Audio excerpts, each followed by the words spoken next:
Hello everyone, Facebook এবং YouTube যে যেখান থেকে দেখছো আরও একটু নতুন ভিডিওতে সবাইকে ওয়েলকাম। বেশ অনেক দিন আগে আমি আর আমার বন্ধু বেরিয়ে পড়েছিলাম অনেক দূরে একটা ডেলং ট্যুরে।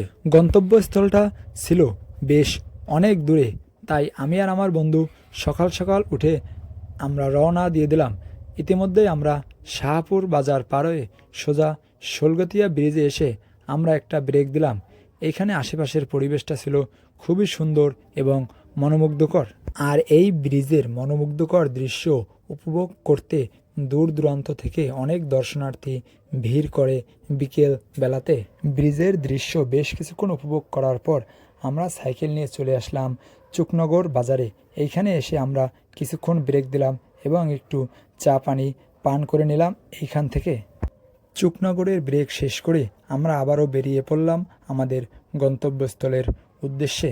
বেশ কিছুক্ষণ তপ্ত রোদে সাইকেল রাইড করার পর আমরা ছোট একটা গ্রামের রাস্তায় প্রবেশ করলাম। এই ছোট গ্রামের রাস্তায় বেশ কিছুক্ষণ রাইড করার পর আমরা আরও একটু গ্রামের মধ্যে প্রবেশ করলাম, আর তখনই আমাদের চোখে পড়ল আশেপাশের এই সুন্দর পরিবেশ। এর আগেও বেশ অনেকবার অনেক রাস্তায় আমরা সাইকেল রাইড করেছি, তবে এই পর্যন্ত আমার দেখা সবচেয়ে সুন্দর, মনোরম এবং ছায়ানবীর রাস্তা হলো এই রাস্তাটি। এর গ্রামের ভিতরে যতই আমরা প্রবেশ করছিলাম ততই রাস্তাটা যেন আরও সুন্দর থেকে আরও সুন্দর হচ্ছিল। আর এই সুন্দর রাস্তার সবচাইতে সুন্দর একটা পয়েন্টে আমরা ব্রেক দিলাম। এইখানে আমরা আশেপাশের পরিবেশটা বেশ উপভোগ করছিলাম। বেশ কিছুক্ষণ ওয়েট করার পরে আমরা আবারও বেরিয়ে পড়লাম আমাদের গন্তব্যস্থলের।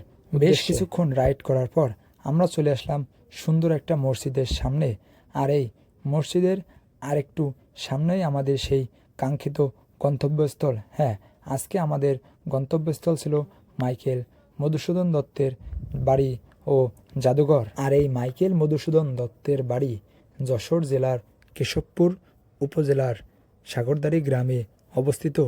মধুসূদন দত্তের পূর্বপুরুষরা এই বিশাল অট্টালিকাটি নির্মাণ করেন। 1968 সাল থেকে সাংস্কৃতিক বিষয়ক মন্ত্রণালয় এই বাড়ি রক্ষণাবেক্ষণের দায়িত্ব নেয়। বর্তমানে বাড়ির ভেতরে কবির ব্যবহৃত খাট, আলমারি, বিভিন্ন পাণ্ডুলিপি সংরক্ষিত আছে। বাড়ির ভিতরে অনেকগুলো ছোট বড় কক্ষ এবং সুপ্রশস্ত বারান্দা এবং সুন্দর কারুকাজ করা থাম রয়েছে। বাড়ির চারপাশ দেয়াল দিয়ে ঘেরা ছিল এবং ভেতরে একটি প্রশস্ত উঠানও ছিল। 1948 সালের 25শে জানুয়ারি এই বাড়িতে জন্মগ্রহণ করেন মাইকেল মধুসূদন দত্ত। তার পিতা রাজনারায়ণ দত্ত ছিলেন কলকাতা সদর দেওয়ানি আদালতের একজন প্রতিষ্ঠিত উকিল। মধুসূদনের শৈশবের বড় একটি অংশ এই বাড়িতেই কেটেছে। এই বাড়িতে এখনও রয়েছে তার এবং তার পরিবারের ব্যবহৃত অনেক জিনিসপত্র, যেমন রয়েছে এখানে কিছু পাত্রের খণ্ডাংশ এবং এরকম নাম জানা না জানা আরও অনেক জিনিস এইখানে রাখা আছে।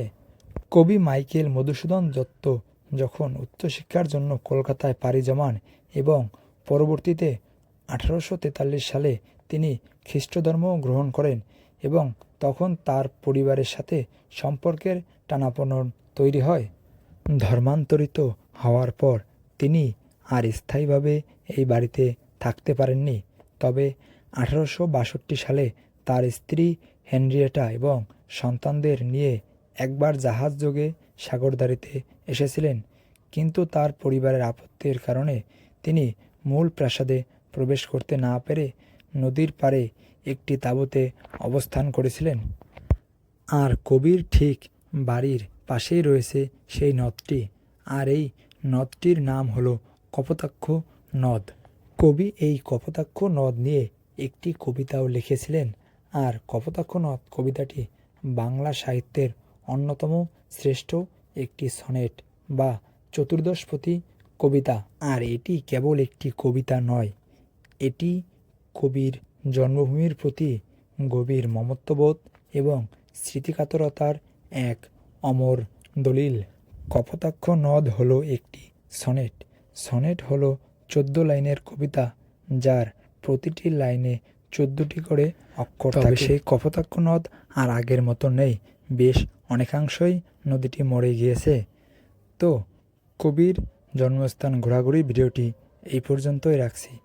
দেখা হবে অন্য কোনো একটা ভিডিওতে, অন্য কোনো একটা নতুন জায়গায়। সেই পর্যন্ত সবাই ভালো থাকবা, সুস্থ থাকবা।